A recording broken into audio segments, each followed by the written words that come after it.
सगळ्यात महत्त्वाचं काही केलं असेल तर आमच्या शेतकऱ्यांना 7.5 हॉर्स पॉवर पर्यंत जो काही विजेचा खर्च होता ते वीज बिल माफ करण्याचा निर्णय आपल्या सरकारने घेतला। आज याचा कधी कोणी विचार करत नाही। वीज बिल माफ झालं म्हणजे वीज कंपनी जी आहे ती कंपनी स्वतःच्या खिशातनं भरत नाही। दरवर्षी 25,000 कोटी रुपये मी बजेटमधनं काढतो आणि त्या आमच्या वीज वितरण कंपनीला देतो, कारण ते जर दिले नाही तर MERC सांगते की जे इतर ग्राहक आहेत त्या सगळ्या ग्राहकांवर हे 25,000 कोटी लोड करा, त्यांचं विजेचं बिल वाढवा आणि त्यांच्या खिशातनं ते वसूल करा। आणि म्हणून दरवर्षी 25,000 कोटी रुपये हे आपण वीज बिल माफीच्या पोटी देतो। आणि मला हेही सांगताना आनंद वाटतो की याच महाराष्ट्राने जवळपास महाराष्ट्रातल्या शेतकऱ्याला आपल्याला माहिती आहे अर्धे दिवस सकाळी वीज, अर्धे दिवस रात्री वीज, इतक्या मोठ्या प्रमाणात रात्रीची वीज आल्यानंतर शेतकऱ्याला काय अडचणी त्या ठिकाणी सहन कराव्या लागतात आपल्याला माहिती आहे। आपण सौर कृषी वाहिनी आणि सौर पंपाच्या 2 योजना आणल्या।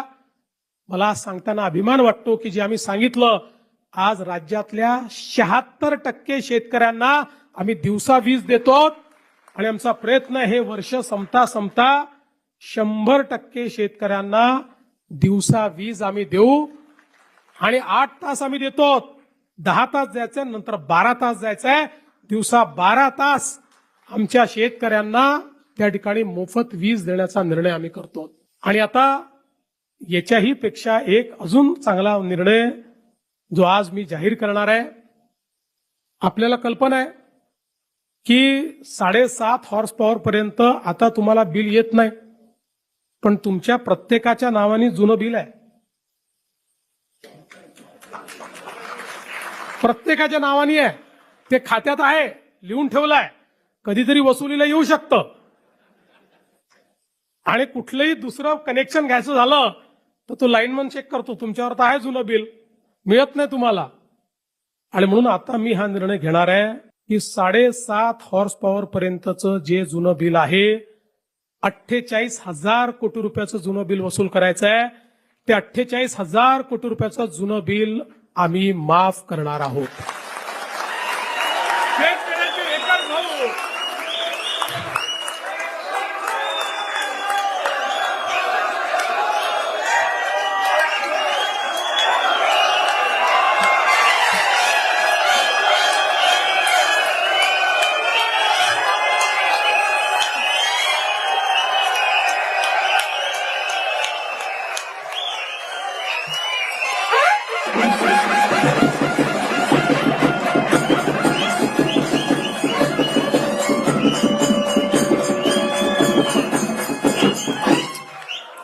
शेतकऱ्याची पाटी ही कोरी झाली पाहिजे आणि त्याला नव्याने त्या पाटीवर इतिहास लिहिता आला पाहिजे, या दृष्टीने घेतलेला हा निर्णय आहे।